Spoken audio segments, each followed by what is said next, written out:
Vous voyez mon écran? Oui. Alors, là, c'est parfait. On voit votre écran. OK. Donc, c'est projeté en mode présentation.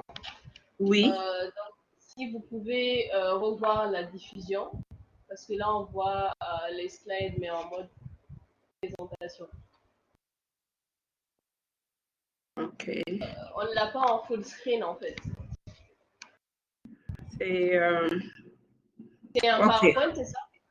Oui, oui, attendez, je vais... Une seconde.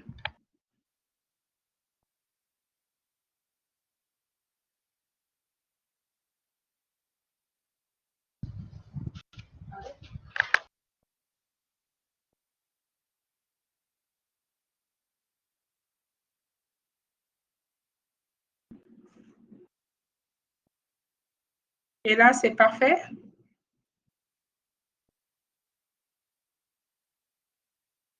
Si vous me dites, j'attends votre OK pour commencer. Est-ce que vous voyez la présentation? Là, c'est parfait. Parfait. On voit très bien. D'accord. Donc, bonjour tout le monde. La session de ce matin, c'est pour présenter le cycle de gestion des finances publiques. Donc, on va couvrir assez rapidement cette thématique qui est quand même assez large.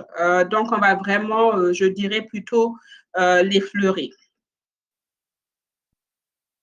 Donc, tout d'abord, avant de commencer, je vais me présenter, faire vraiment une très brève introduction de qui je suis et ce que je fais.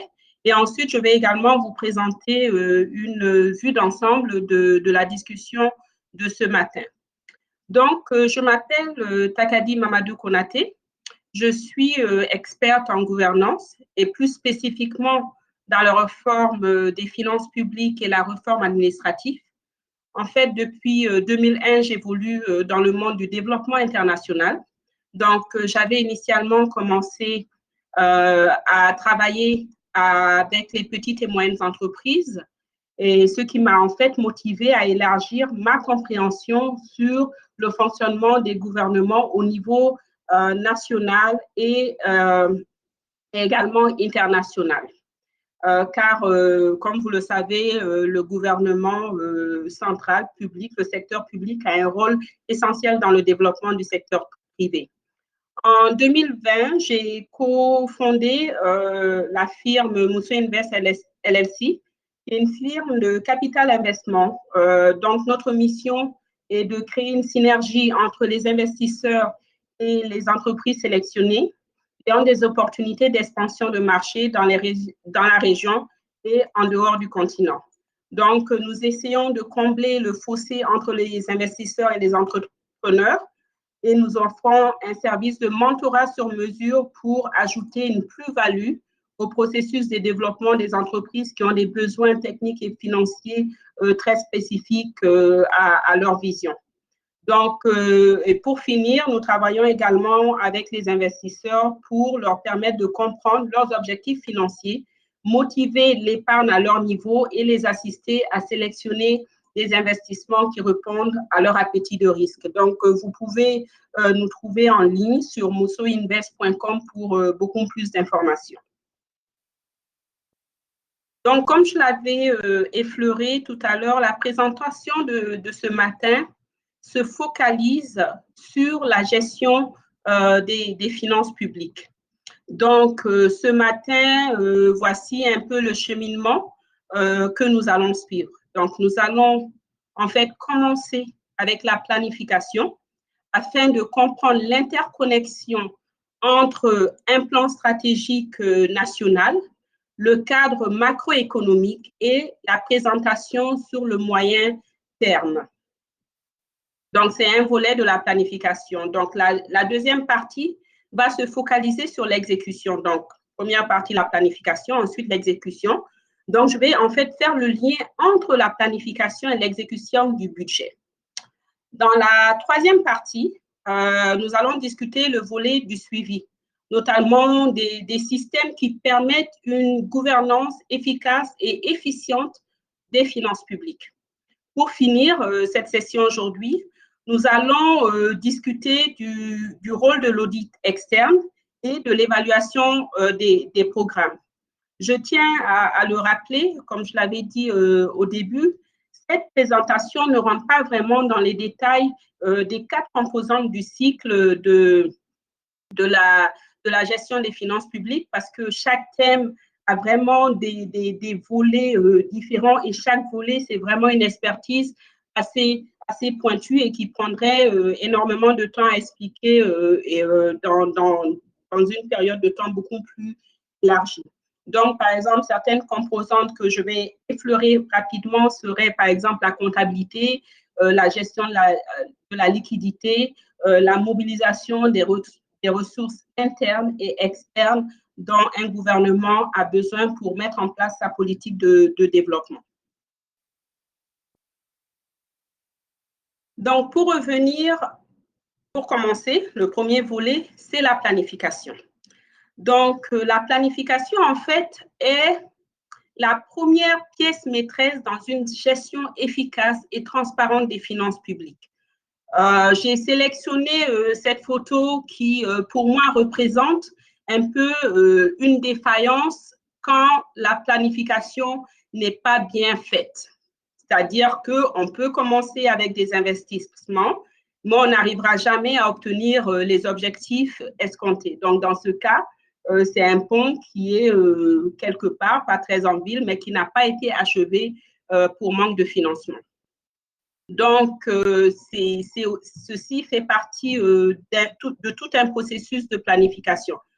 Et donc, comme vous pouvez le constater, la planification, bien que longue, et on le verra dans les détails, est une partie essentielle pour une cohérence entre la politique d'un gouvernement et la mobilisation, la gestion des ressources pour atteindre les objectifs ciblés.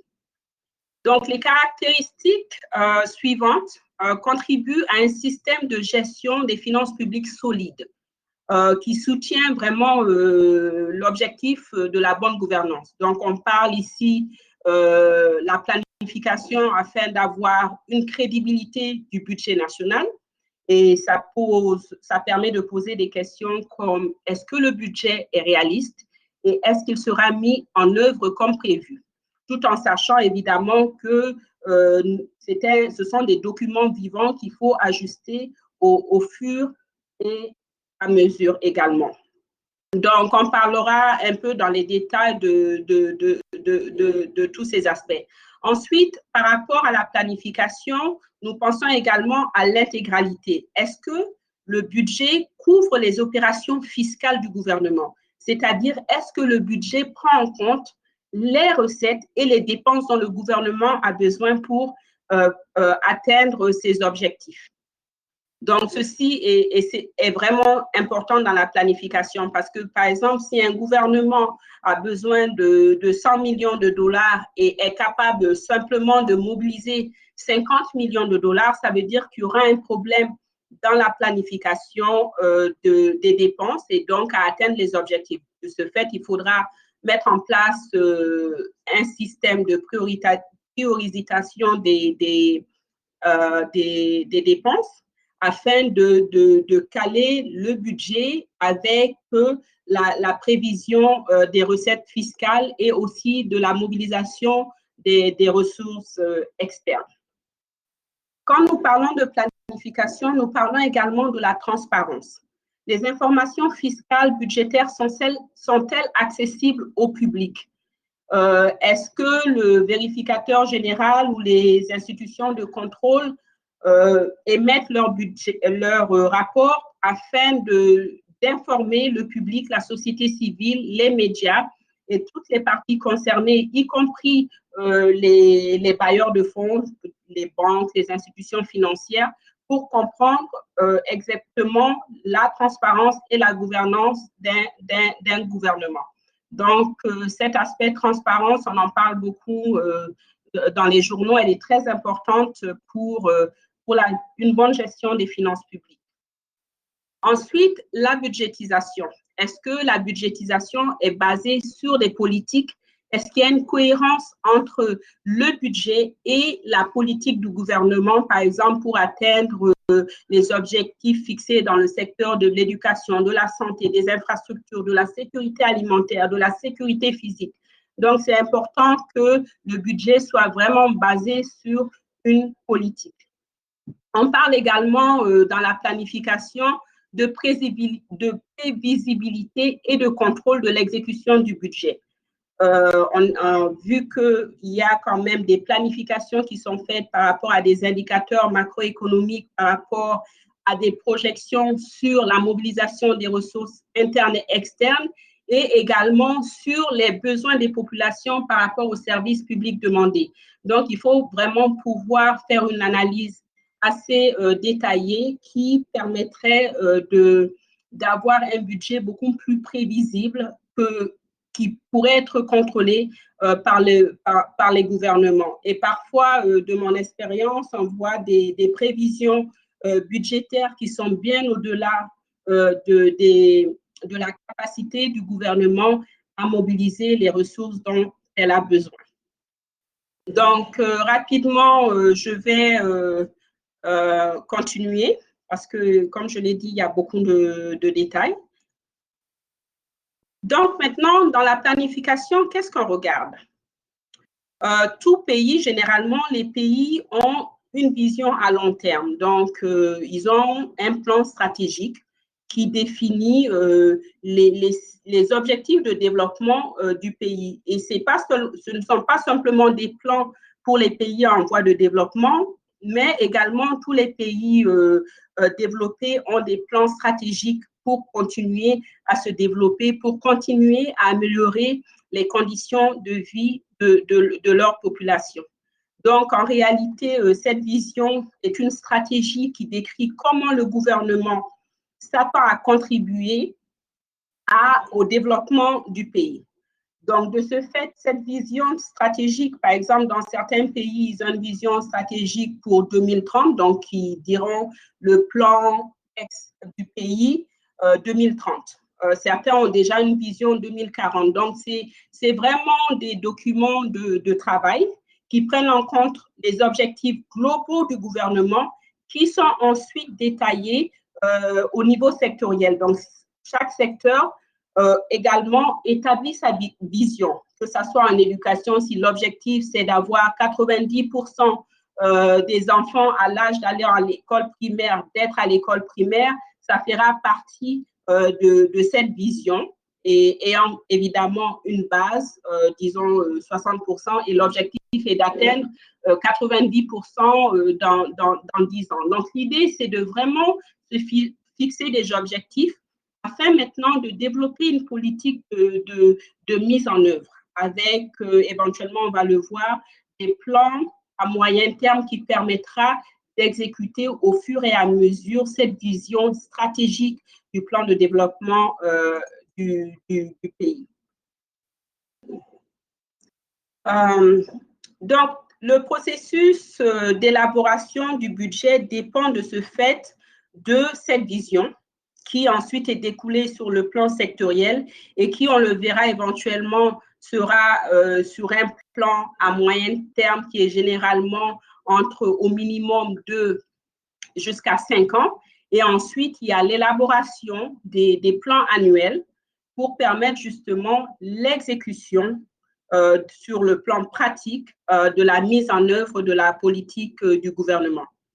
Donc, une planification se doit d'être saine et elle doit permettre au gouvernement d'assurer la prestation de la qualité et de la quantité des services prévus, des services publics et des biens publics aux populations.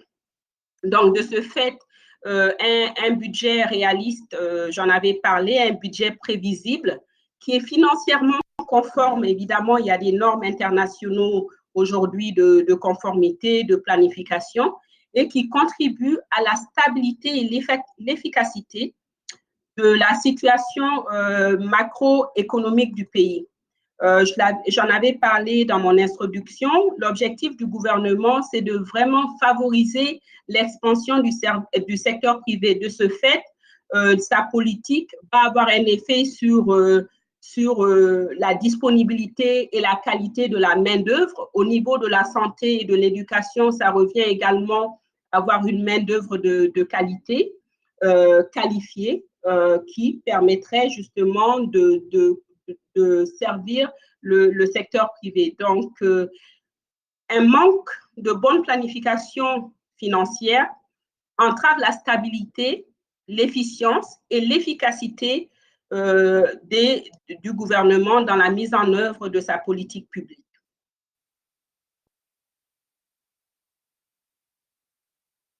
Par rapport au cadre macroéconomique, ce cadre-là, il rentre effectivement dans la planification et en fait, il est très, très important.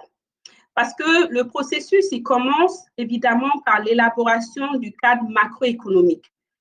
Et ceci est important pour aider à prévoir les paramètres économiques, tels que l'inflation, la croissance économique du pays, la disponibilité des revenus. Et là, nous parlons des revenus internes, par exemple les recettes fiscales, les recettes douanières, ainsi de suite. Et également le recours à la dette à court terme, mobilisation interne, mais également la mobilisation externe avec l'accès aux capitaux sur le marché mondial, soit à travers les banques commerciales ou les banques de développement ou les bailleurs de fonds en général.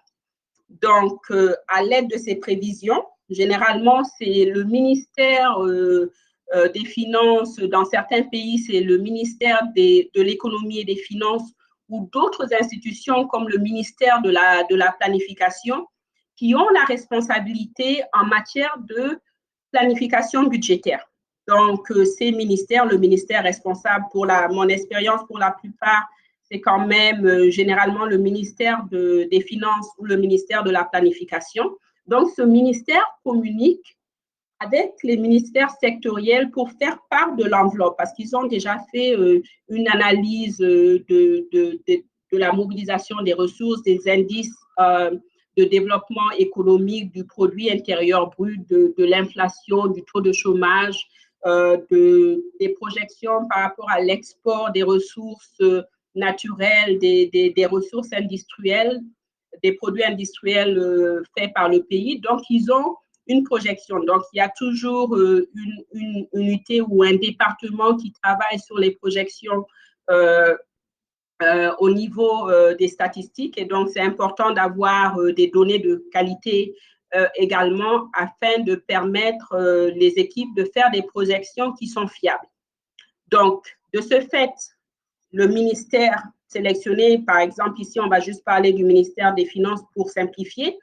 Le ministère des Finances va attribuer une enveloppe au secteur par rapport non seulement au plan stratégique, comme on sait, il y a un plan stratégique global qui généralement a une enveloppe, une estimation.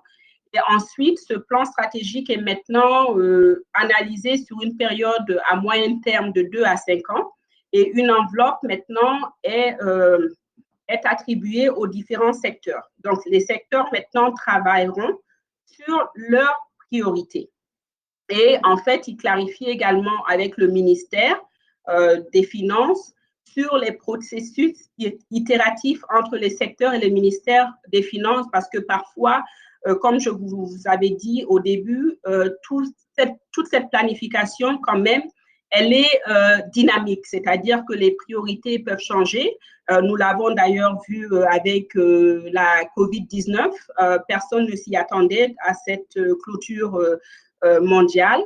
Et le fait qu'il y a des changements, il faut savoir s'adapter et réajuster, surtout sur le court terme, afin de permettre d'atteindre les objectifs.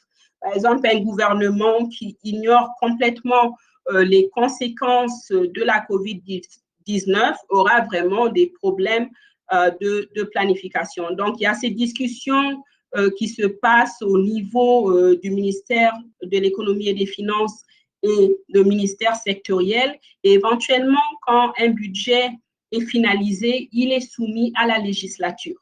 C'est le pouvoir législatif, en fait, qui examine dans la plupart des pays et le budget et l'approuve. généralement, ces informations sont dans la Constitution et sont également dans les textes de loi. On ne peut pas travailler dans les finances publiques sans parler du cadre législatif qui encadre tout ce processus de la gestion des finances publiques. Je ne rentre pas dans les détails dans cette présentation, comme je dis, il y a beaucoup d'éléments, mais ceci dit, c'est un point essentiel d'avoir un cadre. Et donc, le pouvoir législatif qui est généralement composé d'élus du peuple est celui qui examine et approuve les projets de budget soumis par le gouvernement. Donc, parfois, c'est présenté par le Premier ministre. Donc, ça dépend vraiment des pays encore.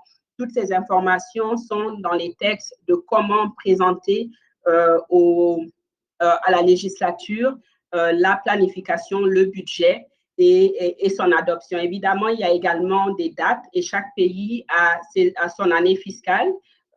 Certains pays commencent du 1er juillet au 30 juin, certains du 1er octobre au 30 septembre, certains de janvier à décembre. Donc, il faut vraiment pouvoir s'adapter aux réalités de chaque pays pour faire ce travail.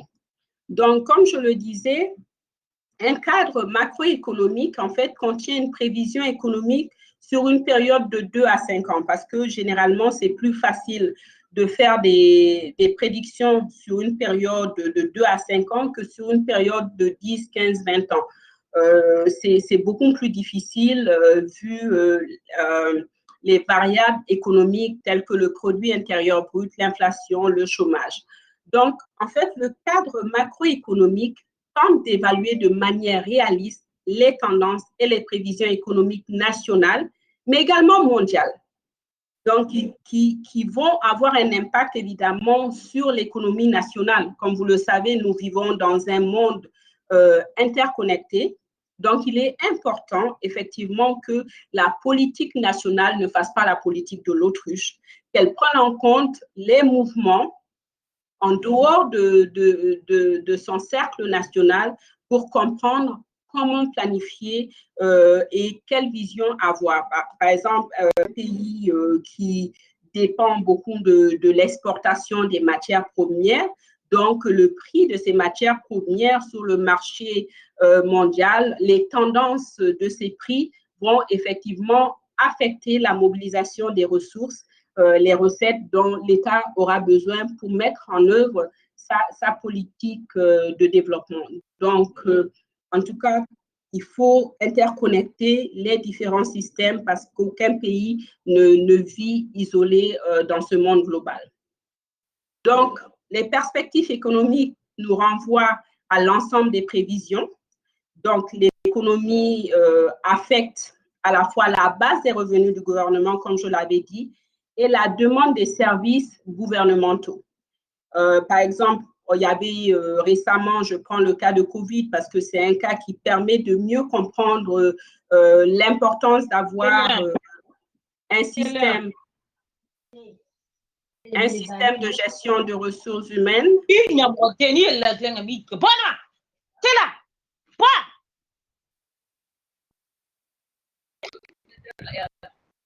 OK. Est-ce que vous pouvez fermer vos micros? Donc voilà. Donc, je pense que sur ce plan, j'ai fait la connexion. Si vous avez des questions, on pourra en discuter un peu plus tard pour ne pas prendre trop de temps. Maintenant, j'ai parlé un peu de ce cadre de politique budgétaire. Donc, le minimum, ça doit être 2 ans. Pourquoi 2 ans? Parce que les pays, généralement, annuellement, votent leur budget et ils envoient leur budget au Parlement pour vote et pour approbation. Donc, le moyen terme commence à un minimum de 2 ans. La moyenne des pays budgétisent sur 3 à 5 ans. Et c'est en fait une budgétisation dynamique, c'est-à-dire que si nous sommes aujourd'hui dans l'année fiscale 1 et que nous avons planifié jusqu'à l'année fiscale 5, pendant que nous sommes en train d'exécuter l'année fiscale 1, nous sommes déjà en train de planifier l'année fiscale 6. Donc, c'est vraiment une planification glissante, je dirais, sur le moyen terme qui prend en compte, comme je l'avais dit, la situation budgétaire. Donc, on regarde également le déficit du pays, les soldes et excédents, la durabilité, la vulnérabilité budgétaire. Ceci est important parce que la capacité d'emprunt d'un pays dépend également de tous ces facteurs. Donc, pour cette première partie de la planification, voici un petit sommaire qui montre que, tout d'abord, cette planification commence au niveau stratégique avec un plan de développement durable du pays, une vision sur une période assez longue, au minimum 10 ans. Donc, ensuite, il y a la préparation du cadre macroéconomique entre le ministère de l'économie et des finances ou le ministère des finances, le ministère de la planification, mais également la Banque centrale, parce que, comme je l'ai dit, il y a une capacité du gouvernement à mobiliser les ressources. Il y a l'inflation et d'autres facteurs qui affectent la planification et généralement, le gouvernement travaille de manière très rapprochée avec sa banque centrale pour comprendre et établir un cadre macroéconomique qui permet de faciliter la planification sur le moyen terme. Ensuite, par rapport à toutes ces projections, il y a des enveloppes qui sont communiquées aux ministères sectoriels pour leur permettre de commencer à travailler sur leur budget, à négocier les budgets avec le ministère des Finances par rapport à leurs priorités, par rapport aux ajustements qu'ils doivent faire, par rapport à certains changements qui sont intervenus. Et ensuite, il y a la finalisation de ces budgets. Une fois que le budget est finalisé, revu et ficelé par le ministère responsable, il est envoyé à la législature pour approbation. Donc, suite à cette approbation, nous allons maintenant au volet de l'exécution. Que veut dire l'exécution du budget? Donc, à ce niveau-là, au niveau de l'exécution, nous ne parlons plus du long terme de manière systématique, mais nous parlons plutôt de l'opérationnalisation, n'est-ce pas, de la planification à moyen terme. Donc, cette opérationnalisation, elle se fait avec un budget annuel qui est calé sur l'année fiscale du pays. Donc, ici, j'ai choisi une illustration pour un peu montrer, malheureusement, c'est en anglais, mais l'idée, c'est de montrer que quand l'exécution, elle est défaillante, elle devient inefficace, elle ouvre la porte à la corruption, au gaspillage, à la non-utilisation de certaines des ressources précieuses, parce que les ressources sont quand même rares, elles sont limitées. Et ensuite, elles réduisent la qualité et la quantité des services publics. Donc, la bonne exécution du budget dépend de sa planification en réalité et de la disponibilité des ressources. Et cette disponibilité des ressources, comme je l'avais dit, il y a une planification également qui se fait en prenant en compte le cadre macroéconomique au niveau national et au niveau international. Donc c'est pour vous donner un peu une idée de l'importance de cette planification qui parfois, parce que parfois j'entends des commentaires lors des réunions où encore nous devons planifier, pourquoi vous parlez toujours de planification?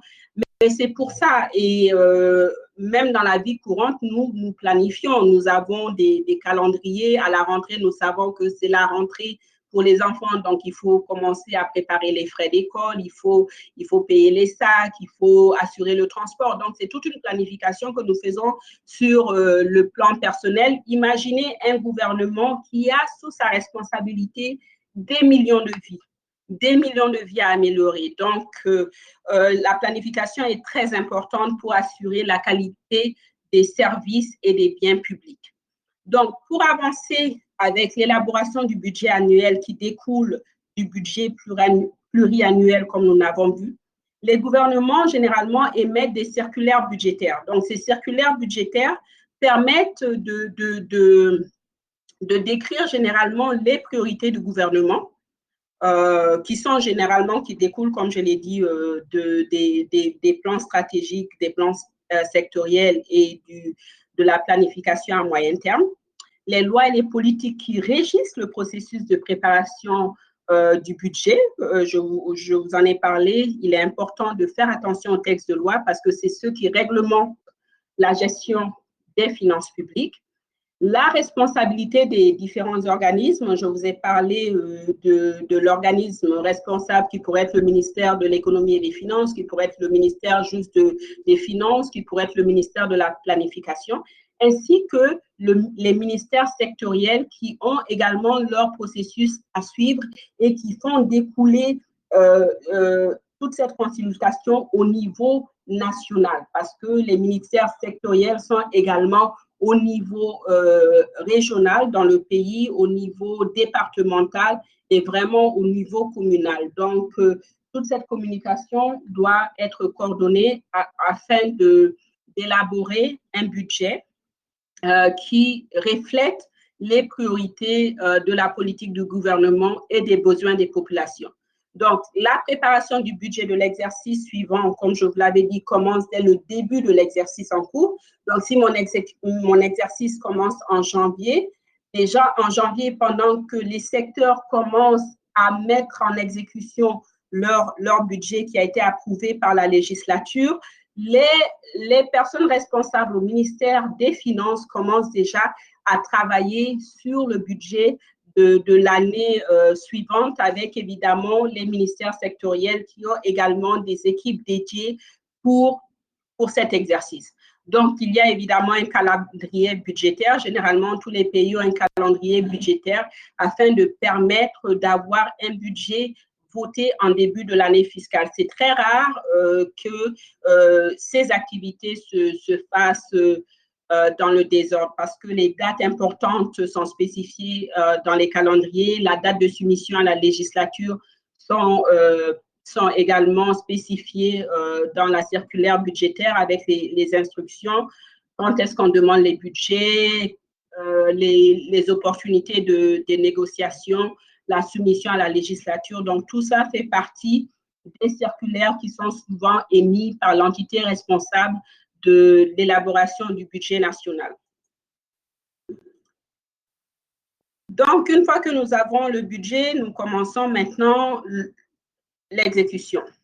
N'est-ce pas? Nous avons le budget national qui est la première étape de l'exécution. Donc, la deuxième étape rentre un peu plus dans les détails. Donc, cette section, en fait, elle définit le but et les objectifs du processus d'exécution des budgets, les rôles et responsabilités des entités gouvernementales, comme je vous l'avais dit, et surtout l'exécution des processus de passation de marché, de réception des biens et services achetés par le gouvernement pour améliorer la provision des services et des biens publics, et également les paiements après réception et vérification des services publics qui ont été achetés.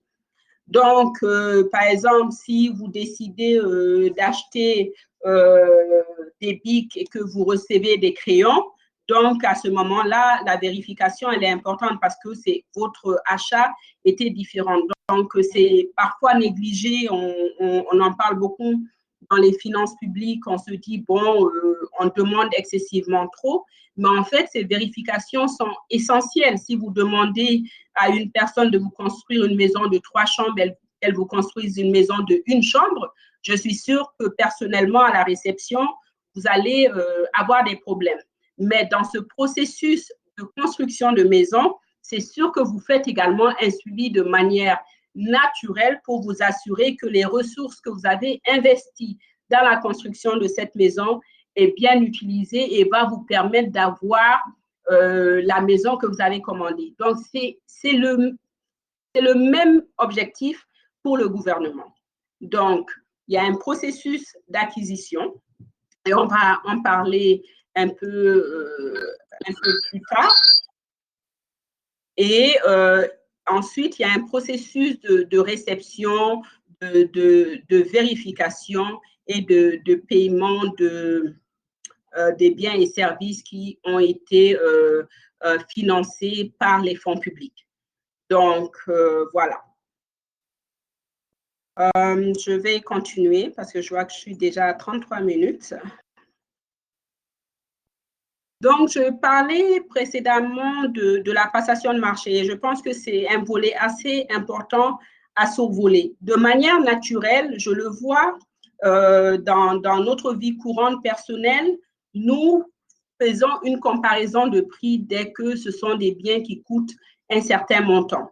Donc, c'est vraiment la même chose au niveau des marchés publics. Normalement, les marchés publics sont accessibles à tous les citoyens. Évidemment, il y a des différentes phases par rapport à l'éligibilité. Si vous n'avez pas une entreprise et que c'est une construction, évidemment, vous n'avez pas l'expérience pour demander ce marché public, mais les firmes qui ont la capacité peuvent se présenter. Donc, généralement, il y a une planification qui se fait des marchés publics. Donc, cette planification, elle se fait sur le long terme. Normalement, elle doit être transparente, elle doit être publiée pour permettre aux entreprises et aux firmes de consultation ou aux individus de se préparer pour envoyer leur dossier ou leur intérêt pour le marché qui est publié. Donc, généralement, il y a une publication qui est recommandée pour tous les ministères sectoriels. Donc, les pays ont des processus de passation de marché public avec différents seuils de passation de marché qui permettent aux ministères sectoriels ou aux ministères ordonnateurs de savoir exactement quel processus suivre par rapport aux différentes enveloppes allouées pour l'achat des biens et des services. Donc, la qualité de la passation de marché a un effet majeur sur l'efficacité et l'efficience des entités publiques. Donc, en réalité, même la Banque mondiale estime qu'environ 30 à 50% des dépenses publiques dans l'économie d'un pays passent par la passation de marché. Certains pays ont des taux très faibles. D'ailleurs, les pays développés ont des taux très faibles. Je prends par exemple le cas du gouvernement américain à partir de 3 000 $, qui est en francs CFA 1 500 000, 1 700 000. Il y a tout, ce n'est plus de la micro-passation de marché, c'est un autre niveau de passation de marché qui demande à un minimum une comparaison de prix. Je vois par contre dans certains pays sous-développés où ce processus commence à 50 000 $, 100 000 $, 200 000 $. Et nous, en tant que bailleurs de fonds, nous demandons toujours au gouvernement de changer les textes de loi pour réduire le seuil. Parce qu'un seuil qui est très élevé ouvre la porte à la corruption, au népotisme et à un marché de passation de marché vraiment inefficace pour la fourniture des biens publics. Donc, un bon processus de passation de marché, un bon rapport qualité-prix est très important pour obtenir les biens et des services publics de qualité. Donc, les systèmes de passation de marché devraient vraiment être fondés sur une concurrence ouverte, la transparence, j'en ai parlé, et la responsabilité tout en minimisant la fraude. Parce que c'est vraiment un outil très facile pour la fraude, pour le gaspillage, pour la corruption. Et je vais vous donner, par exemple, un exemple terre à terre. Quand nous partons au marché, je parle d'un marché, par exemple, en Afrique, nous devons acheter un poulet, nous y arrivons, nous négocions le poulet. Nous n'allons jamais, disons que nous connaissons généralement la moyenne des prix de poulet, c'est, disons, 2500 francs CFA. Je ne sais pas, je donne un exemple illustratif. Mais parfois, ce que nous voyons pour les marchés publics, ils achètent généralement en gros. Le marché public peut acheter ce même poulet à 5 000 la pièce alors qu'ils en achètent une centaine, 200, des milliers en même temps.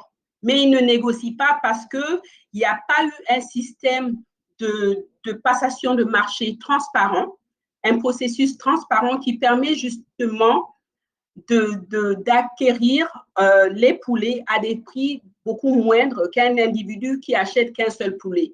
Donc, généralement, la recommandation, c'est de faire la dépense publique comme la dépense personnelle, d'être très prudent, parce que nous le sommes dans la dépense personnelle et les gouvernements, parfois, ne le sont pas quand il s'agit de la dépense publique parce qu'ils n'associent pas nécessairement ceci à leur bourse. Mais c'est la bourse publique, c'est la bourse du pays.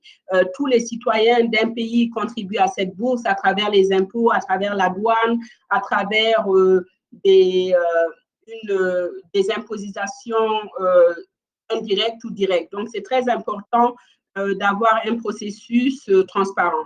Certains pays, pour minimiser, en fait, certains pays utilisent différentes formes. Il y a généralement deux formes. Est-ce que l'acquisition se fait de manière centralisée, de manière décentralisée?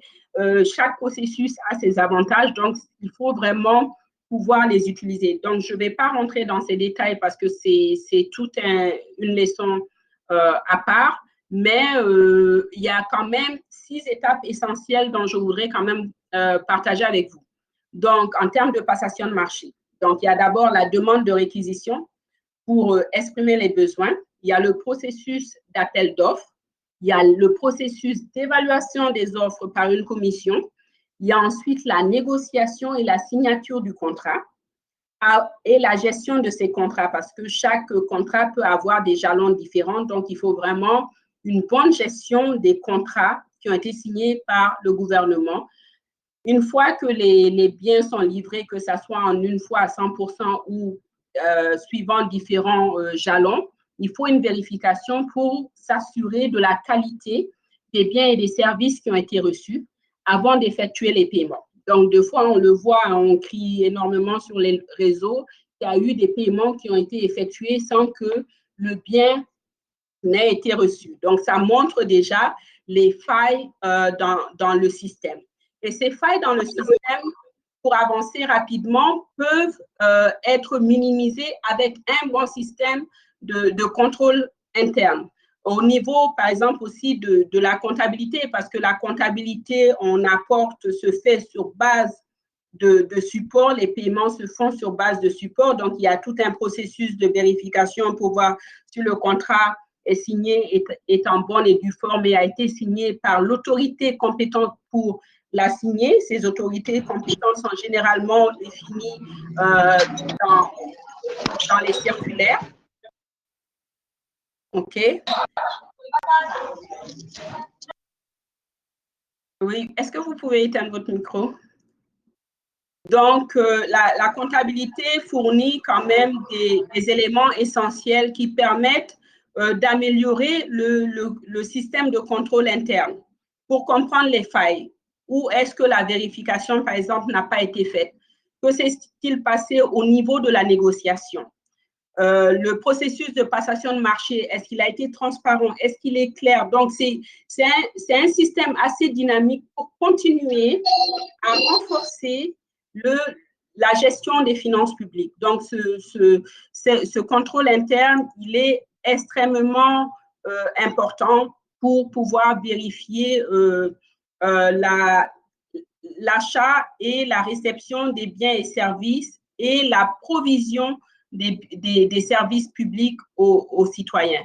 Donc, généralement, pour les entreprises, c'est plus facile, on se concentre sur la rentabilité, donc on fait attention aux coûts de gestion, alors que pour le secteur public, c'est un service un peu plus différent. Donc, la qualité de ces services par rapport à la mission du secteur, par rapport à la mission du gouvernement et sa durabilité est très importante. Donc, il faut vraiment faire attention pour voir comment atteindre les objectifs avec, évidemment, des ressources limitées. Comme je l'ai dit, l'audit, c'était un examen vraiment systématique et indépendant des données. On parlera rapidement de l'audit externe tout à l'heure, mais je parlais également de l'audit interne. Généralement, au niveau du ministère de l'Économie et des Finances, il y a une inspection qui est responsable du contrôle interne en termes de conformité, en termes d'efficacité opérationnelle, en termes d'exactitude financière. Donc, les audits, en fait, permettent de collecter et d'analyser des données suffisantes, adéquates, afin de vérifier la bonne gestion des finances publiques. Et les audits internes sont en fait vraiment très importants. Moi, je les trouve même beaucoup plus importantes que les audits externes pour commencer, parce que l'auditeur interne a vraiment le regard et l'œil et l'oreille du gouvernement en général. C'est eux qui peuvent voir assez rapidement les failles dans les systèmes de gestion et proposer des solutions pour minimiser les risques de gestion.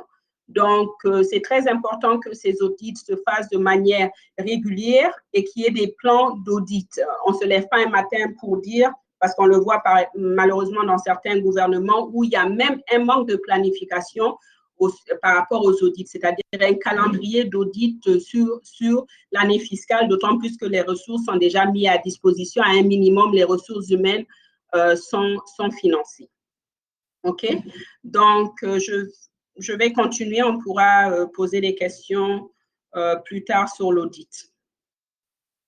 Maintenant, la gestion fiduciaire. Donc, généralement, quand on parle de gestion fiduciaire, on parle de la manière dont le gouvernement, qui a la responsabilité de nos fonds à nous, le public, qui finançons le gouvernement pour avoir des biens et des services que nous, individuellement, ne pouvons pas créer, mais que le gouvernement, à travers nos contributions individuelles, peut mettre ensemble ses ressources pour financer des biens et des services aussi importants que l'éducation, la santé, les infrastructures, que ce soit en eau, en électricité, aujourd'hui, l'Internet, la sécurité physique, la sécurité alimentaire. Donc, ce sont individuellement, c'est assez difficile de le faire, d'où l'importance du gouvernement.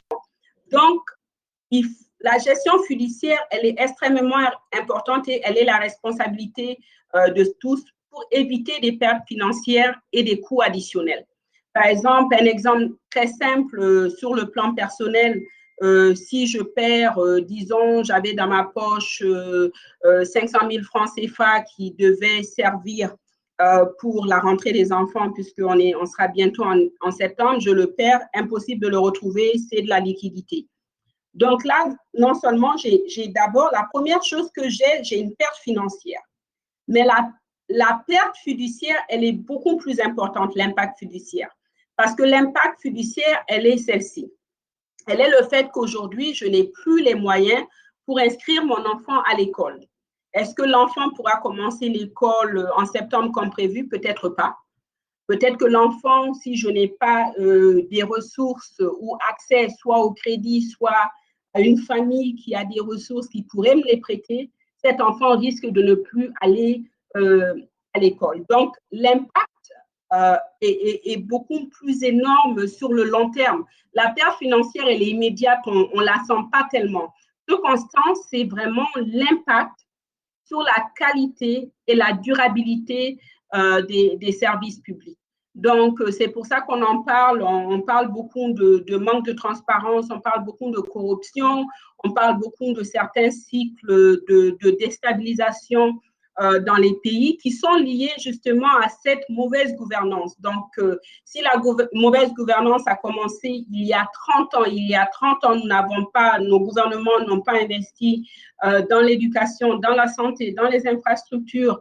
Donc, évidemment, ça affecte le chômage, ça affecte la qualité des services publics, ça affecte l'insécurité. Donc, on le ressent 30 ans plus tard. Ceux qui ont commencé ce phénomène, par exemple, de corruption, qui ont mis de côté le premier dollar ou le premier centime, ben, eux, ils n'en souffrent pas.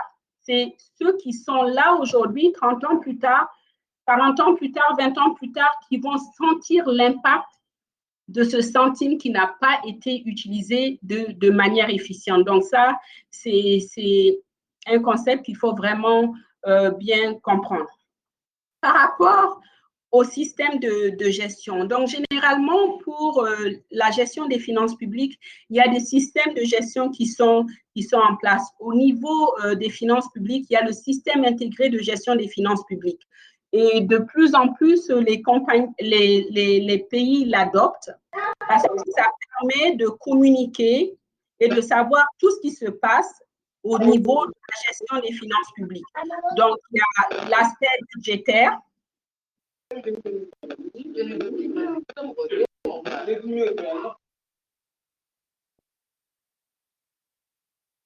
Merci. Donc, il y a l'aspect budgétaire, le budget rentre dans ce système.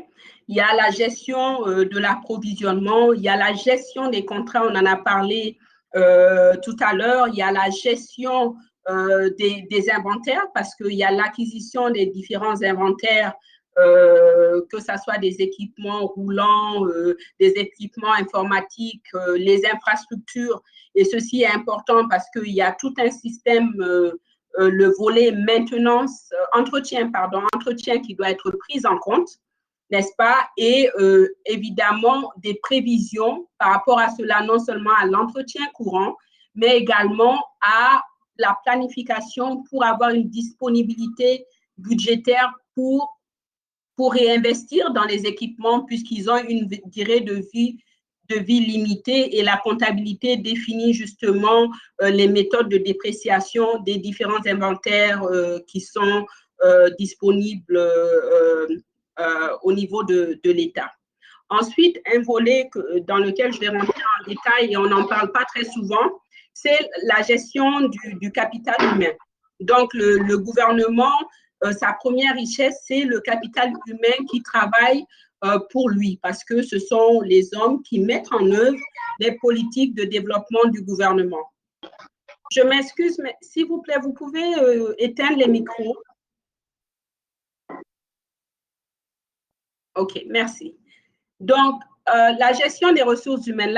La gestion des ressources humaines fait partie du système intégré de gestion des finances publiques. Pourquoi? Parce que la paix est un coût très élevé dans les budgets de l'État. Donc, c'est un coût opérationnel qui est généralement fixe, qui fluctue en termes non seulement des besoins, parce que vous savez, la fonction publique généralement procure une stabilité au personnel, donc les gens n'ont pas tendance à partir, mais il y a également les besoins grandissants des populations qui fait que il y a un besoin de continuer à recruter au niveau de la fonction publique. Une fonction publique inefficace veut également dire une gestion des finances publiques inefficace. Donc, au niveau de la paix, il y a eu énormément d'audits de travailleurs zombies qui n'existaient pas, qui sont sur la paix, soit par manque d'épuration après leur départ ou leur décès ou leur incapacité à fournir les services pour lesquels ils sont payés, mais continuent à être payés, ou parfois il n'y a pas un système de contrôle, surtout de contrôle interne, pour s'assurer que des individus qui n'existent pas, ne font pas partie de la paix et continuent à être payés. Donc, ceci est très important. Donc, il y a également la gestion de la pension, puisque éventuellement les fonctionnaires vont à la retraite, donc il faut gérer cette pension. Donc, le système de gestion des ressources humaines est généralement intégré au système intégré des finances publiques. Donc, dans la gestion des ressources humaines, il y a le processus de recrutement et de sélection. Et ceci est très important. Est-ce que c'est un processus transparent et non un recrutement par népotisme ou à travers des paiements par corruption. Si tu payes, par exemple, 3 millions de francs CFA, c'est garanti que le concours qui a lieu, vous allez le passer. Évidemment, il faut savoir qu'il y a des positions qui sont basées sur des affiliations politiques, les postes ministériels et ainsi de suite. Mais généralement, au sein de la fonction publique, le processus de sélection des fonctionnaires, des permanents, doivent se faire sur une base transparente. Ensuite, il doit avoir une gestion des performances. Est-ce que, bon, d'abord, le minimum, est-ce que le fonctionnaire est là? Est-ce qu'il fait les tâches qui lui sont confiées par rapport à ses termes de référence, par rapport à sa responsabilité? Et vous serez surpris de savoir que beaucoup de pays n'ont même pas de termes surtout les pays en voie de développement, n'ont pas de termes de référence ou des fiches de poste qui permettent vraiment de mesurer la performance des employés. Évidemment, nous sommes dans un monde qui continue constamment à évoluer. Donc, il y a le processus d'apprentissage et de développement. Donc, il faut vraiment investir dans ces ressources humaines pour qu'ils soient aux pointes de la technologie, de l'innovation, de l'amélioration, de la fourniture des services dont ils sont responsables. Ensuite, la planification de la retraite dans certains pays, de manière systématique, on part à la retraite à un certain âge. Bon, ça dépend des pays. Je pense qu'aux États-Unis, c'est 65 ans, mais il y a une éligibilité avant. Donc, tout ça fait partie des textes qui régissent la fonction publique. Mais dans certains pays, la porte est ouverte. C'est-à-dire que le fonctionnaire, c'est à lui de prendre la décision de faire valoir ses droits de retraite. Et ça peut être compliqué parce que certains décident de ne jamais partir à la retraite jusqu'à ce qu'ils meurent. Je connais des cas où, dans la fonction publique, il y a des personnes qui ont 86 ans. Ils ne sont pas efficaces, ils n'ont pas de rendement, mais ils sont là. Et après 30, 40 ans de service, c'est difficile de les forcer à partir parce que les textes ne permettent pas justement aux ministres ou aux responsables sectoriels de prendre cette décision. Donc, c'est important de planifier cette relève parce que la relève aussi permet d'assurer un système de gestion des finances publiques, un système de gestion générale de la fonction publique qui est un des éléments essentiels pour une bonne provision des biens et des services publics. Donc, évidemment, il y a les rémunérations et avantages. Ce volet est très important parce qu'on parle souvent, les salaires sont très bas dans les pays en voie de développement. Les salaires sont peut-être bas, mais il y a beaucoup d'ajouts qui viennent, par exemple, des avantages pour le logement, pour l'électricité, pour le véhicule. Il y a un véhicule de service qui finalement n'est vraiment pas un véhicule de service, c'est un véhicule individuel, familial, qui est utilisé non seulement pour le service, mais pour la vie de tous les jours. Donc, ce sont des coûts qu'on ne voit pas immédiatement dans les coûts de gestion des ressources humaines, mais qui sont des coûts qui sont là. Donc, comment revoir à la hausse le salaire du fonctionnaire et lui enlever des avantages qui sont vraiment pas, qui sont toujours des avantages, enfin une rémunération, mais indirecte et qui réduit même la marge salariale, la marge imposable du fonctionnaire. Donc, je sais que c'est aussi un moyen pour réduire le paiement des impôts, mais dans la gestion des finances publiques, c'est vraiment inefficace et ça ne permet pas une bonne gestion des finances publiques. Je prends le cas de la gestion des véhicules. Un véhicule qui m'appartient, je fais extrêmement attention à l'entretien pour ne pas avoir des pannes et des paiements, des gros montants à faire pour réparer la voiture. Au niveau de la fonction publique, c'est différent. Quand le véhicule ne marche pas, on le dépose au garage public, on le répare. Quand on le répare, entre-temps, on demande un autre véhicule, on le met dans le budget et on se retrouve avec des véhicules qui sont vraiment mal gérés parce qu'ils n'appartiennent pas en réalité aux fonctionnaires qui ne comprennent pas justement sa responsabilité fiduciaire. Et je parlais de cette responsabilité fiduciaire parce que ça a vraiment un impact à long terme sur la provision des services publics, de la qualité des services publics, de la durabilité des services publics et évidemment, pour finir, le système d'information par rapport aux ressources humaines, ce système d'information pour minimiser même les faux diplômes, par exemple, les avantages liés aux enfants des fonctionnaires. Donc, il y a pas mal d'informations qui sont essentielles pour s'assurer que un fonctionnaire n'est pas payé également deux fois. Donc, cette gestion de l'information est vraiment fait partie intégrale de ce système de gestion des ressources humaines et des finances publiques.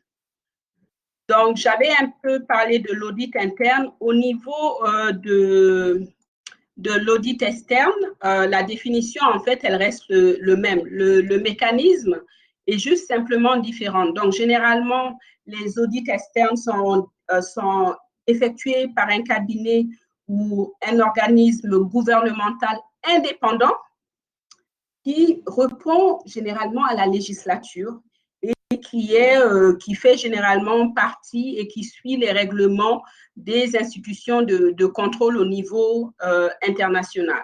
Donc, dans certains pays, ce sont les rapports du vérificateur général.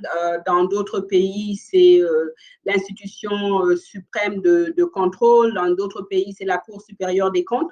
Donc, ils produisent des rapports indépendants qu'ils présentent à la législature. Et ces rapports également sont des rapports publics que la société civile, les médias peuvent exploiter et les secteurs aussi, les ONG au niveau des secteurs peuvent exploiter pour s'assurer de la redevabilité du gouvernement par rapport à la vision du gouvernement et la mise en œuvre de la politique publique qui généralement fait objet de discussions lors des élections présidentielles, législatives, et le peuple suit. Est-ce que vraiment le gouvernement a tenu sa promesse? Et on peut le voir dans ces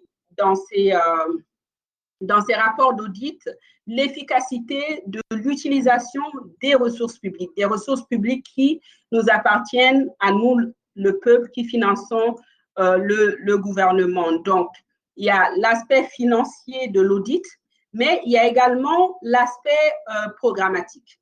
Donc, on parle d'évaluation ici. L'évaluation, vraiment, c'est un processus pour voir si vraiment la dépense publique a été efficace et que les résultats qui ont été obtenus sont les résultats qui étaient désirés. Et par exemple, vous pouvez voir la photo. Vous voyez un peu le schéma. C'était un escalier qui devait permettre d'accéder dans une chambre ou dans un salon. Et vous voyez l'exécution de cet escalier qui ne mène nulle part. Comment quelqu'un pourrait essayer d'arriver dans la chambre sans y perdre sa vie ou se blesser Et ça pourrait être en tout cas très grave parce qu'on peut voir vraiment la différence de la hauteur et des escaliers plus on monte. Mais comme vous pouvez le voir, l'exécution a été très mal faite. Donc, ça, c'est beaucoup plus facile à le voir. Mais dans certains secteurs comme l'éducation, la santé, l'agriculture, c'est très important de faire attention à la gestion des dépenses publiques, à l'efficacité l'efficacité de la dépense, parce que pour les infrastructures, c'est plus facile à voir à l'œil nu, et ça encore, ça dépend de la qualité de l'infrastructure. En moyenne, par exemple, pour faire 1 kilomètre de route, la norme internationale est entre 900 000 et 1 300 000 $. Donc, c'est énorme pour 1 kilomètre de route. Imaginez que, surtout dans les pays en voie de développement, on voit des routes qui sont faites et la saison de pluie suivante ou la deuxième saison de pluie suivante, ben, cette route n'est plus fonctionnelle. Et pourtant, la population a financé au taux international en moyenne de 1 million. Ça veut dire que 1 million n'a pas nécessairement été investi au kilomètre de route. Donc, on ne peut pas tout simplement parler de ce qu'on voit à l'œil nu. Donc, il faut vraiment qu'il y ait une évaluation programmatique pour s'assurer que la qualité également y est.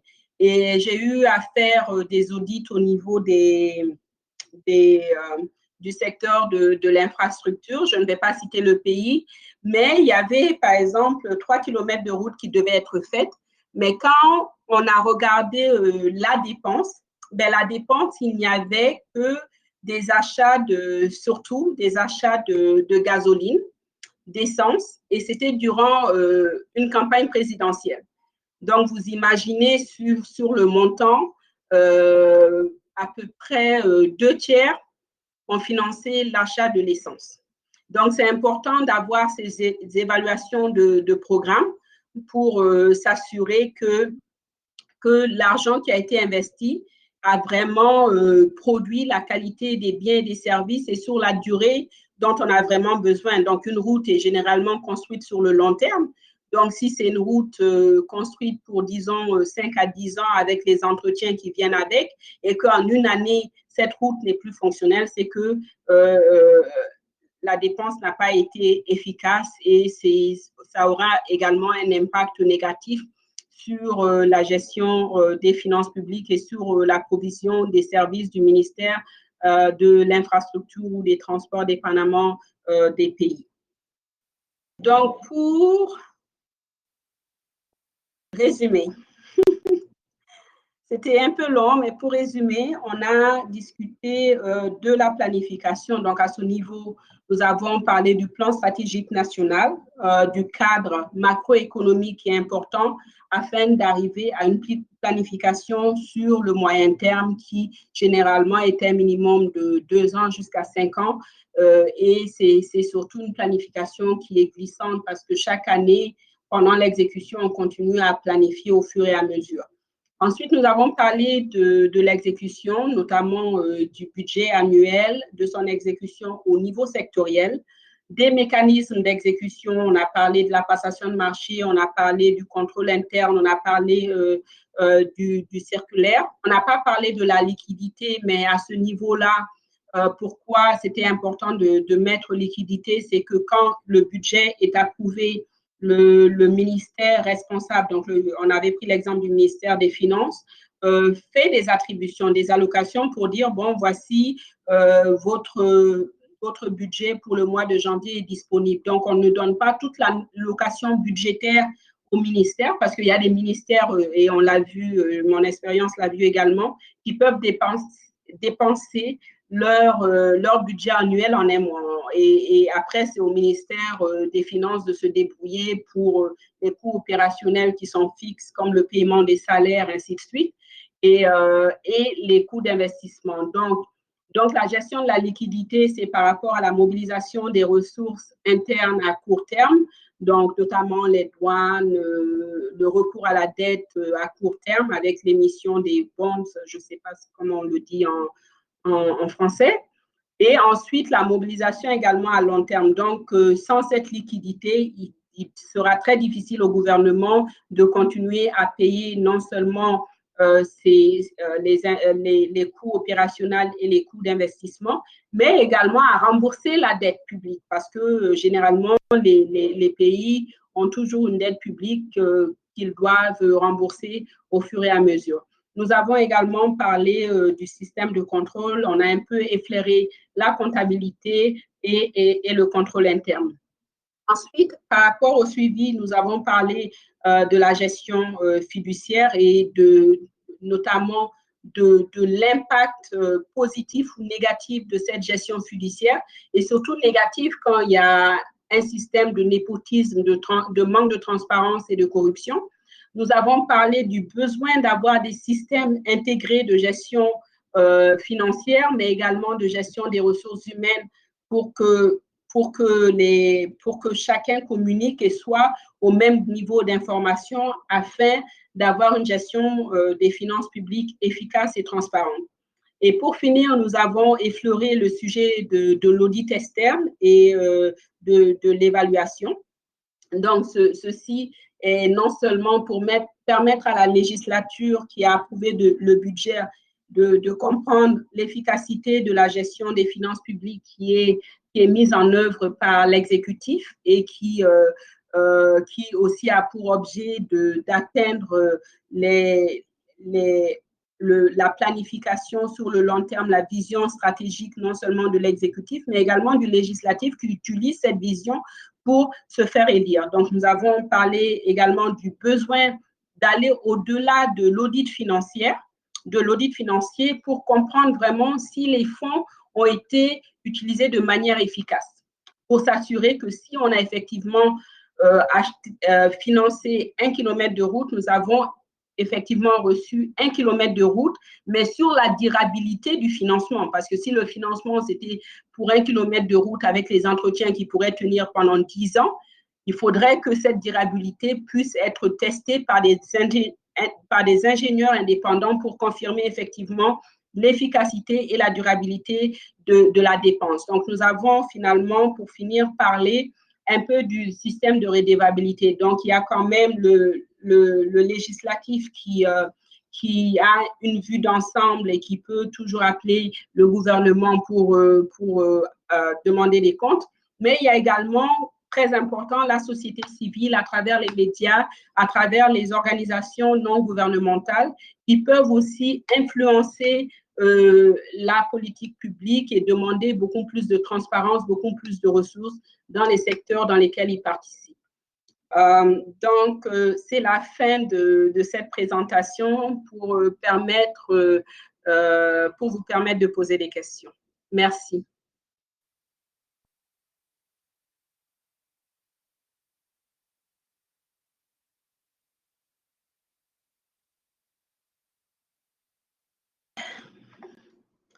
OK, je vois des questions ici. Je n'étais pas. OK, je vais revoir.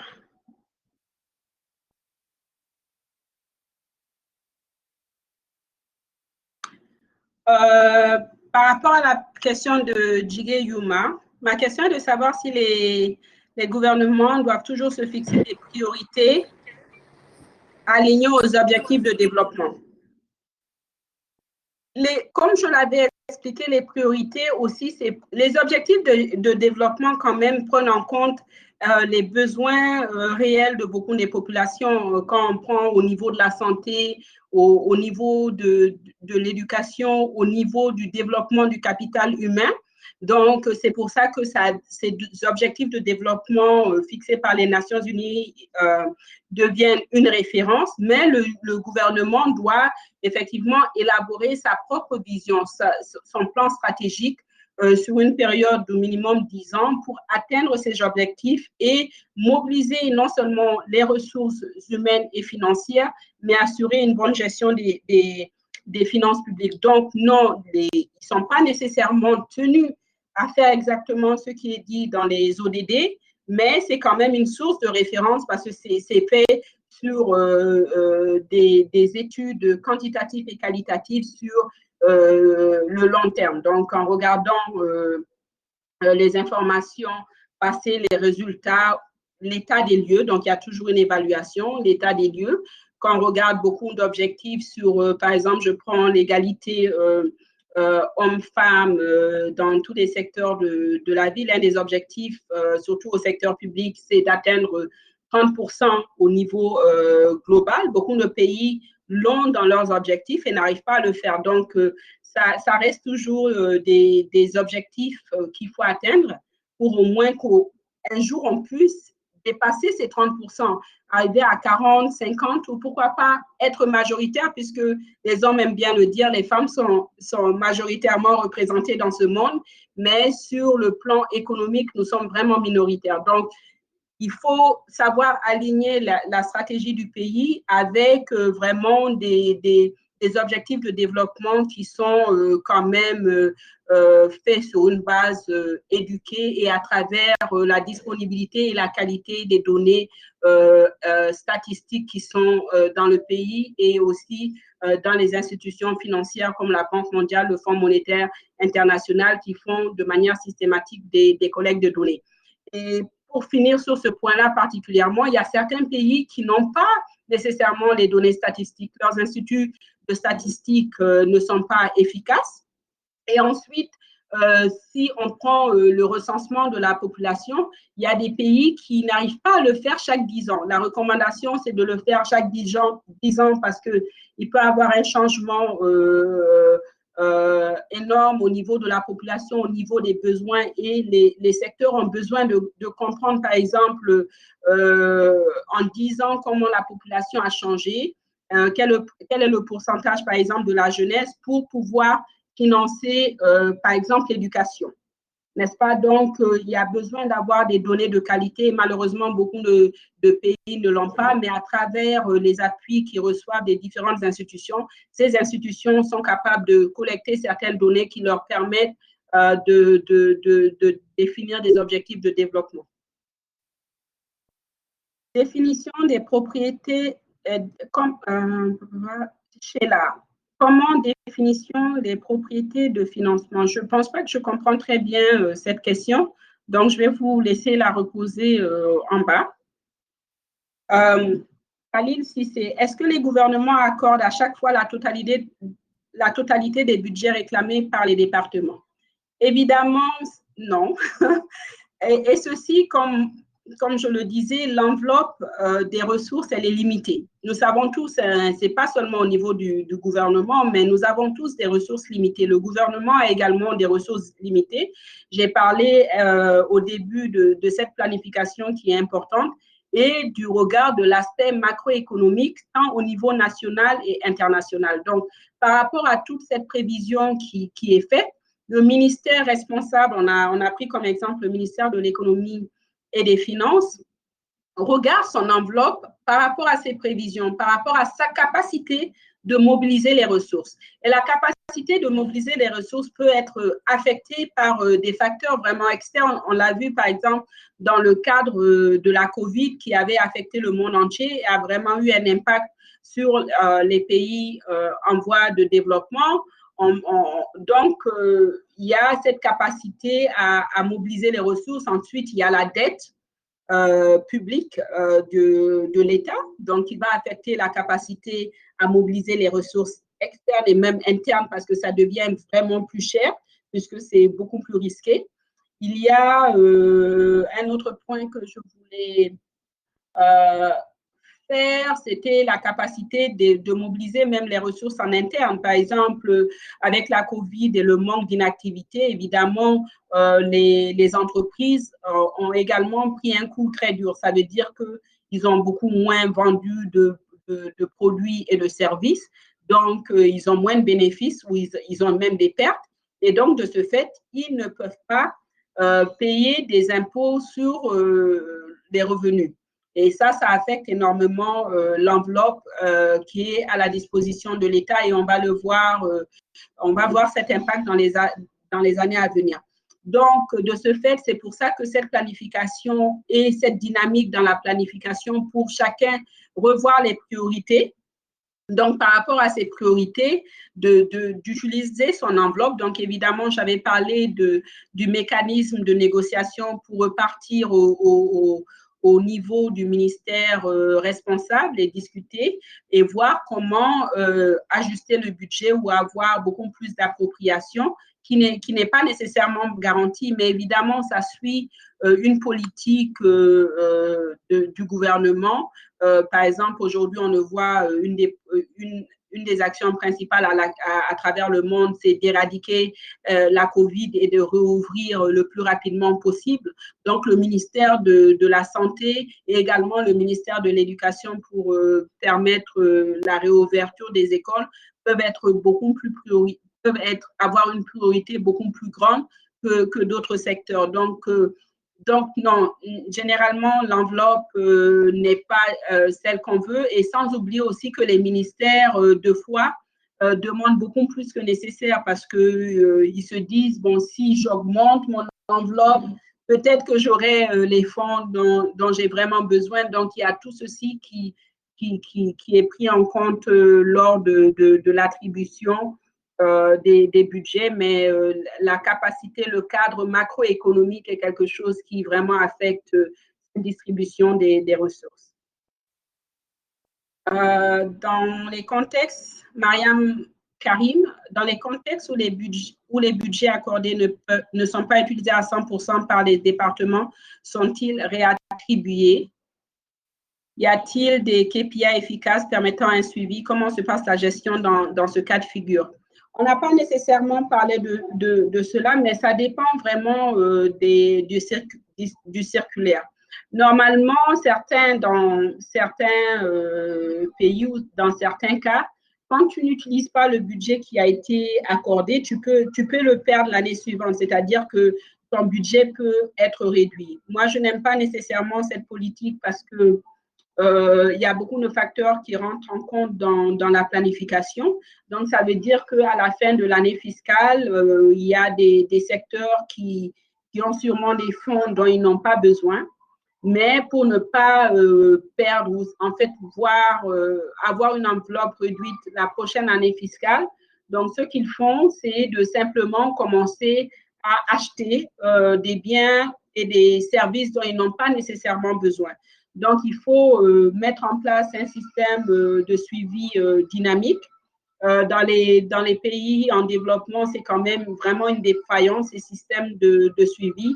Sinon, l'idéal, c'est vraiment d'avoir ces indicateurs de performance qui permettent de réattribuer les budgets parce que j'avais parlé des allocations. Donc, généralement, le ministère des Finances ne donne pas le budget à 100%. Donc, c'est surtout sur le plan mensuel qu'il y a des allocations ou trimestrielles.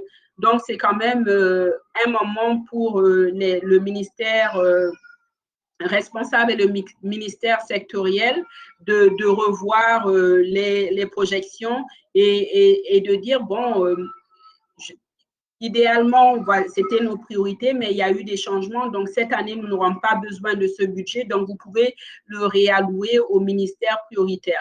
Donc, ces discussions, généralement, franches, n'ont pas malheureusement lieu parce que chacun travaille sur son petit îlot.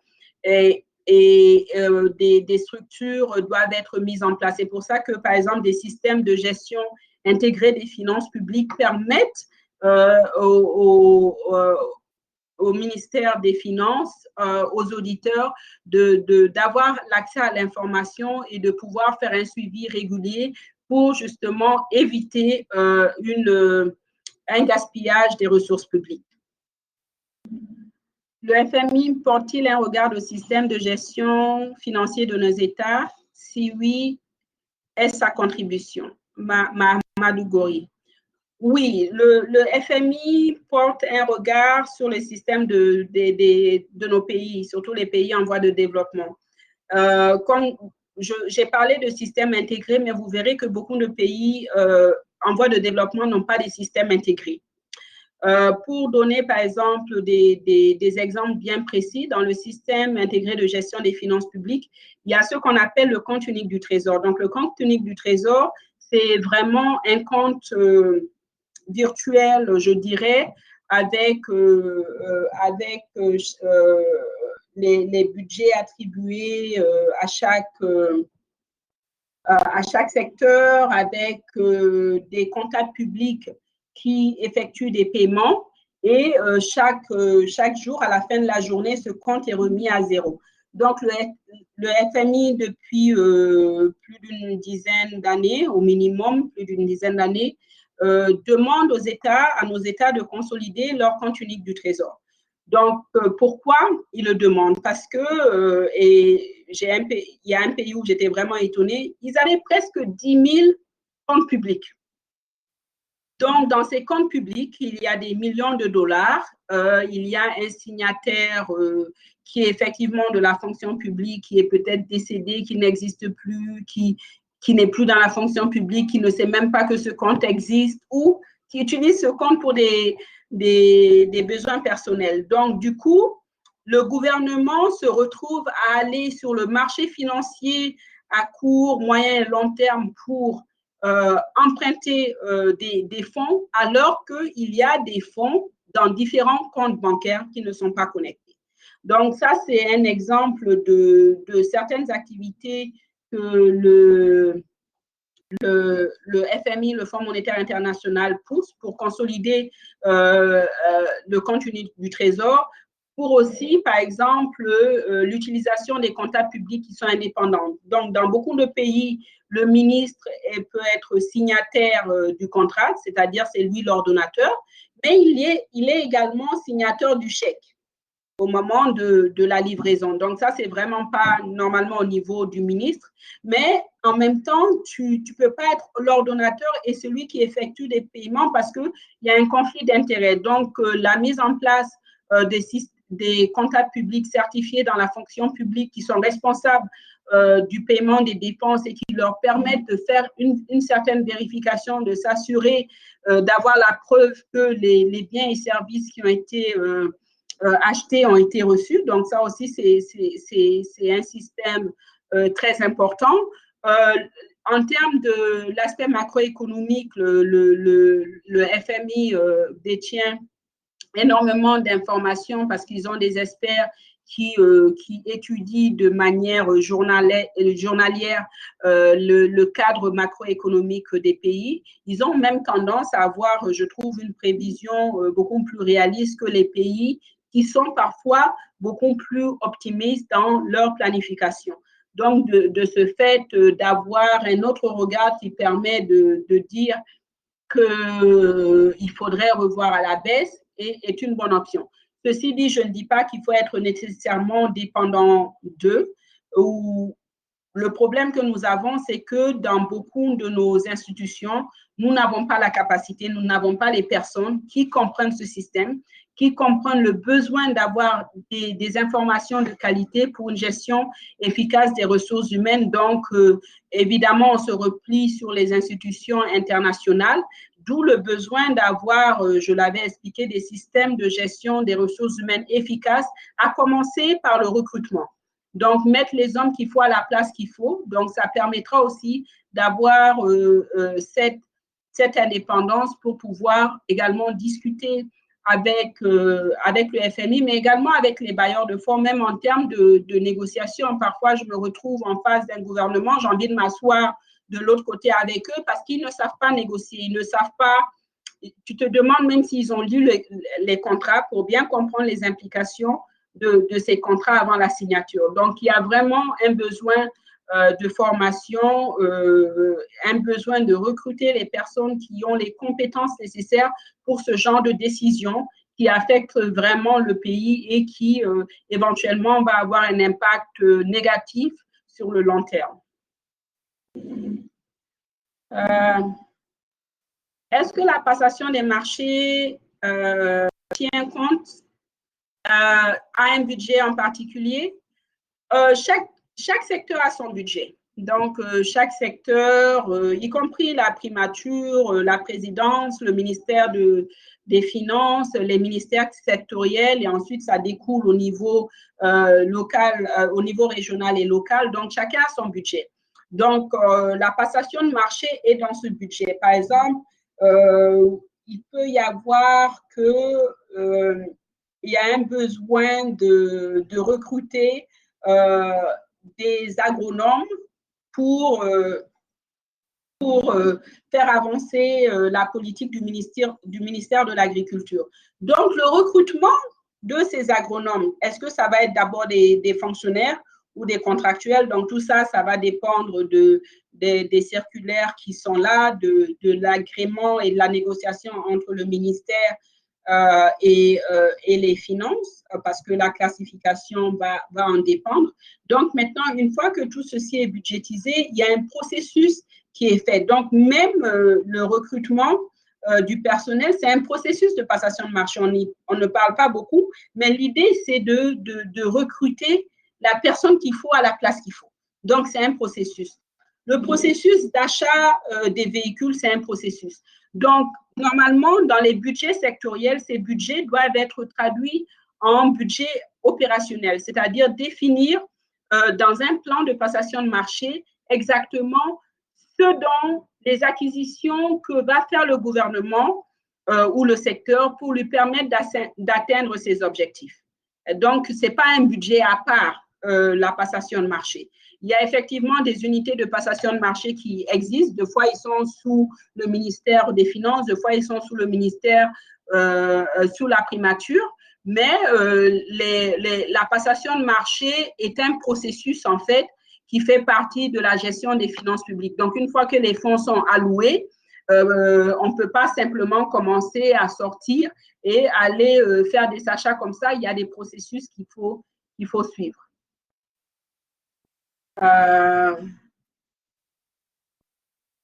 Sheila, je voulais dire comment définit-on les priorités des financements? Est-ce une fonction de l'importance d'un projet ou juste de sa nécessité? En fait, les priorités, c'est par rapport à la nécessité. Bon, c'est d'abord par rapport à la vision. D'accord? On a une vision, on sait, je vais prendre le cas de la mortalité maternelle, infantile également. et nous sommes dans des pays où c'est très fréquent. Donc, l'objectif pourrait de réduire ce taux de mortalité de 50% dans 10 ans. Comment le faire? Donc, il faudrait éventuellement construire des hôpitaux, il faudrait former les médecins, les infirmiers, il faudrait avoir des systèmes de rédévabilité pour s'assurer que quand il y a une faute médicale qui est faite, que ces personnes soient punies pour vraiment minimiser cette négligence. Donc, les priorités, ça commence par cette vision. Donc, une fois que cette vision est établie, maintenant, il y a l'élaboration d'un plan à moyen terme sur une période de 2 à 5 ans, comme je dis au minimum 2 ans, mais c'est vrai que la moyenne des pays prennent 5 ans, 3 ans plutôt, au minimum 3 ans. Donc, par rapport à cela, les priorités sont définies et ensuite, il y a tout un processus de budgétisation. Donc, un projet, c'est une activité sur une période déterminée pour atteindre des objectifs bien précis. Et ces objectifs sont définis dans le projet. Mais ça fait partie, c'est une des composantes justement de toute cette maquette de la priorisation. Et un projet, c'est vraiment un mécanisme d'exécution, d'opérationnalisation de la politique gouvernementale par rapport à sa vision et par rapport aux priorités. Je crois que j'ai survolé presque toutes les questions parce que certains, c'était des commentaires sur ce que vous avez appris. Je vous remercie, c'est très gentil. Donc, l'idée, c'est effectivement de partager. Comme je le dis, nous n'avons pas beaucoup de compétences sur ce sujet, sur la compréhension de la gestion des finances publiques, sur le besoin d'avoir des réformes pour une fonction publique transparente, pour une gestion des ressources publiques transparente et vraiment pour avoir un impact vraiment positif sur la qualité de vie des citoyens. Et parfois, quand je regarde un peu mon pays et du Mali, le Mali, et que je vois que, par exemple, il y a une trentaine d'années, l'école où j'étais, l'école élémentaire où j'étais, est dans un état beaucoup plus pitoyable qu'elle était il y a une trentaine d'années, mais également que la qualité de l'éducation, donc au-delà de l'infrastructure, la qualité du curriculum a vraiment baissé avec les grèves incessantes, non seulement au niveau des étudiants et des élèves, mais également au niveau des enseignants qui prennent en otage tout un pays. Et aujourd'hui, on ne voit pas cet impact, on ne le voit pas sur le long terme parce que dans 20 ans, nous n'aurons pas une administration publique dynamique qui pourrait mettre en place des politiques et exécuter des politiques gouvernementales qui vont nous permettre de continuer à nous développer et à rattraper le retard que nous avons déjà accusé. Donc c'était vraiment un plaisir pour moi aujourd'hui de participer.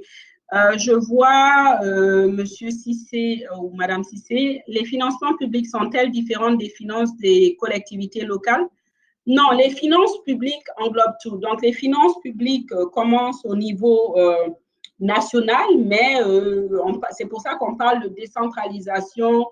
Il y a également la déconcentration des services publics pour qu'elles ne soient pas juste au niveau de la capitale, mais qu'elles soient également au niveau local. Mais la décentralisation donne un peu plus d'indépendance aux collectivités territoriales. Donc, malheureusement, dans beaucoup de pays, et ça, c'est un des problèmes que je vois dans les pays de développement, il y a beaucoup de textes de loi qui sont là, qui sont bien écrits sur papier, mais qui ne sont pas mis en œuvre. Donc, au niveau des collectivités territoriales, normalement, il y a des ressources qui sont propres aux collectivités territoriales et il y a des ressources qui rentrent dans le budget national. Et ensuite, au niveau du budget national, vu que les ministères sectoriels travaillent avec les collectivités, donc ils comprennent les besoins. Il y a une allocation budgétaire éventuellement qui part au niveau des collectivités pour les besoins, par exemple, dans les secteurs d'éducation, de la santé, dans les secteurs de l'infrastructure, là où il y a des besoins, dans les secteurs de l'agriculture pour les régions agricoles. Donc, c'est vraiment tout un système qui est interconnecté. Donc, ce que moi, je vous ai présenté aujourd'hui, c'est surtout au niveau macro de la gestion des finances publiques parce que j'avais également travaillé au niveau local et on se rend compte en fait qu'au niveau local, il y a des problèmes de fonctionnement parce qu'au niveau national, il y a un problème de fonctionnement. C'est ce qui m'avait même poussé éventuellement à comprendre et à travailler à ce niveau stratégique pour permettre de mieux comprendre le problème des collectivités territoriales, les problèmes du secteur privé. Ok, je pense que j'ai… Merci, Madame Anna, pour les commentaires. Je pense que j'ai presque tout couvert. Si je n'ai pas tout couvert, merci de me faire savoir ou de remettre la question. Sinon, Inatou, oui, je suis là. Voilà, je te reviens. On a répondu à presque toutes les questions et l'exposé fut vraiment très, très intéressant. Alors, je ne sais pas, il y a M. Cissé qui a laissé d'abord une dernière question, si on peut juste répondre à ça et ensuite essayer de clôturer la séance. OK.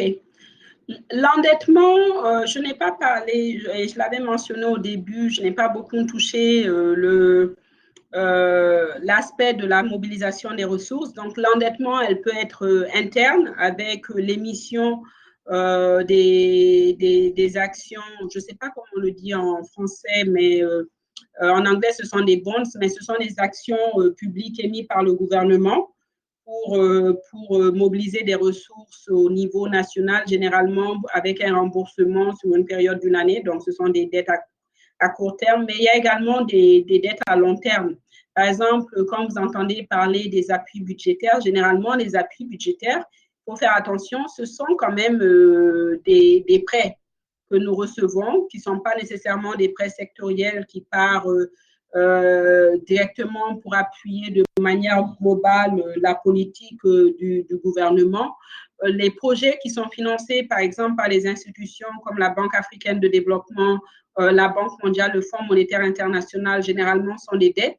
Il y a des pays qui reçoivent des dons par rapport à certaines conditions sécuritaires, économiques et sociales, mais pour la plupart, ce sont des dettes. Donc, les pays ont des dettes, donc il y a une manière de calculer et le FMI, si vous explorez son site, a des différentes formules, a des formules pour calculer la capacité d'emprunt d'un pays parce que éventuellement, quand on prend une dette, il faut qu'on la repaye. Donc, et dans la gestion des finances publiques, il y a toujours une enveloppe qui est dédiée pour le repaiement de la dette. Donc, dans la mobilisation des ressources, c'est aussi un des aspects que le ministère des Finances prend en compte pour pouvoir payer les dettes dans les délais qui sont prescrits. Donc, il y a des paiements récurrents qui se font mensuellement. Donc, il y a une provision qui est mise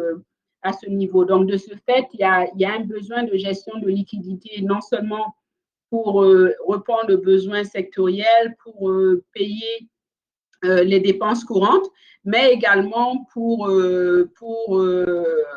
payer la dette du pays et garder sa crédibilité. Parce qu'un pays qui ne repaye pas ses dettes n'est pas un pays qui va avoir une ouverture vers les capitaux.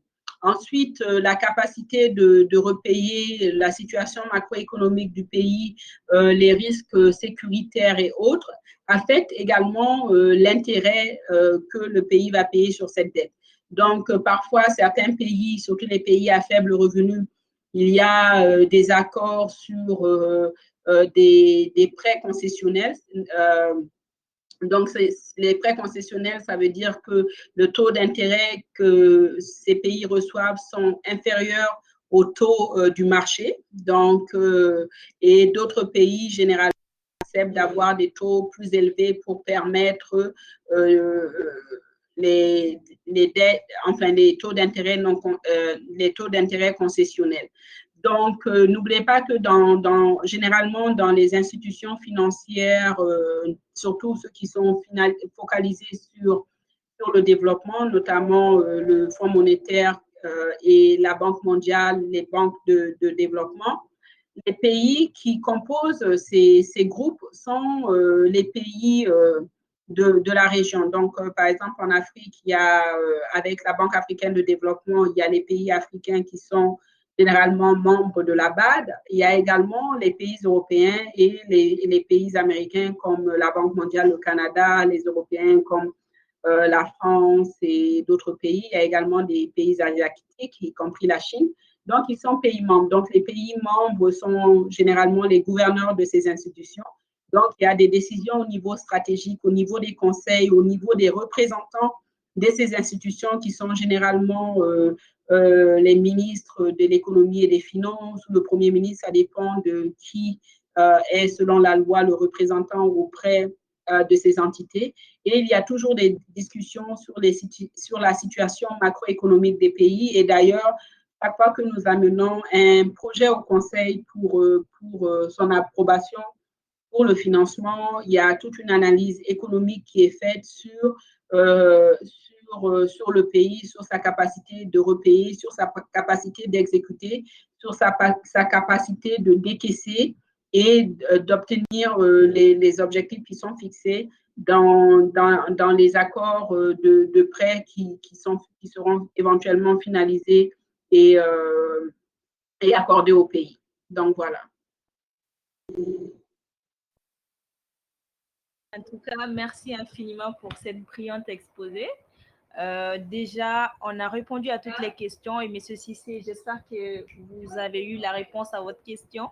Et merci infiniment, Mme Takadi, pour le temps accordé, votre disponibilité, le partage d'expérience et tout. Donc, du coup, je ne sais pas si vous avez une dernière conclusion à faire pour les personnes qui ont suivi. On sait que beaucoup n'ont pas pu suivre parce qu'ils n'ont pas d'abord reçu le lien. Donc, on va essayer de l'enregistrement, on va envoyer l'enregistrement à la plupart des personnes qui n'ont pas pu suivre la séance d'aujourd'hui. Et on offre également l'opportunité à toutes les personnes qui ont pu suivre la séance de pouvoir retrouver la séance sur notre plateforme de visioconférence qui s'appelle KingiVisio. Donc, du coup, il y a aussi Mme Takadi. Donc, si vous avez une dernière conclusion, je vais vous laisser la parole. Et aussi pour les personnes qui nous demandent en inbox comment vous contacter, est-ce que vous êtes disponible sur tous les réseaux et comment prendre contact avec vous, est-ce qu'il faut vous écrire sur les réseaux ou bien vous avez une adresse mail ou comment rentrer directement en contact avec Mme Takadi. Ok, oui, j'ai une adresse mail, je vais l'écrire ici. Je voudrais quand même remercier pour cette participation, pour les questions qui étaient très intéressantes et pour l'intérêt sur le sujet. Je pense qu'on n'en discute pas assez.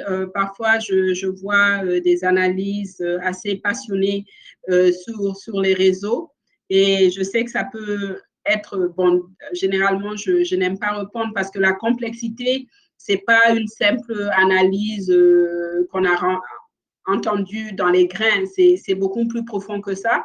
Et donc, ça fait plaisir d'avoir l'opportunité d'en parler. Donc, je reste disponible à continuer à échanger, à continuer à faire ce partage d'expérience. Et c'est avec ce genre de connaissances et cette formation continue pour tous qu'on pourra vraiment faire changer le cours du développement de nos pays. Donc voilà, je vous remercie pour cette journée, cette matinée assez intéressante pour moi aussi. Merci. Merci infiniment à vous également pour le temps que vous nous avez accordé par rapport à la séance et toute votre disponibilité, le partage d'expérience, comme je le disais tout à l'heure. Donc, merci également à toutes les personnes qui nous ont suivis. Madame Takadi vient de laisser son adresse mail pour toutes les personnes qui souhaiteraient prendre attache directement avec elle. Alors, ça sera un plaisir.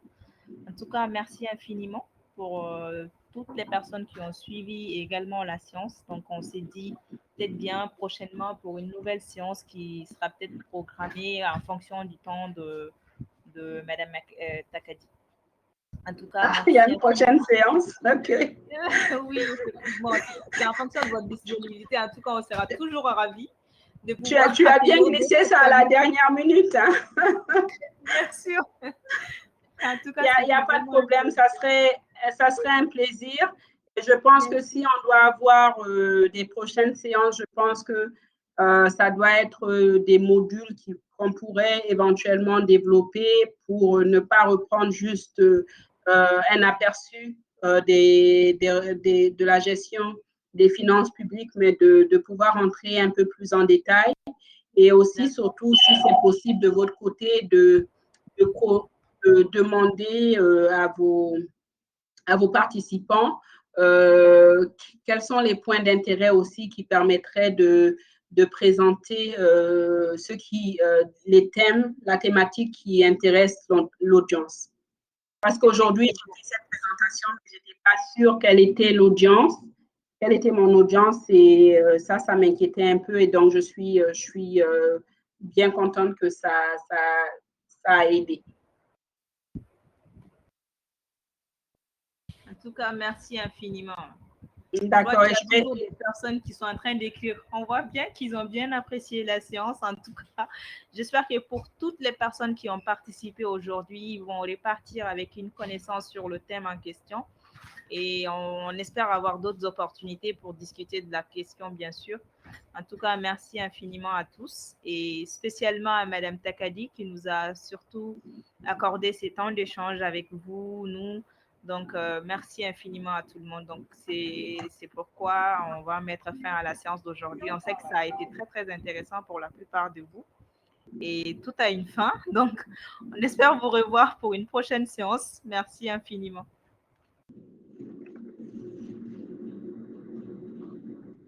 Merci. Au revoir.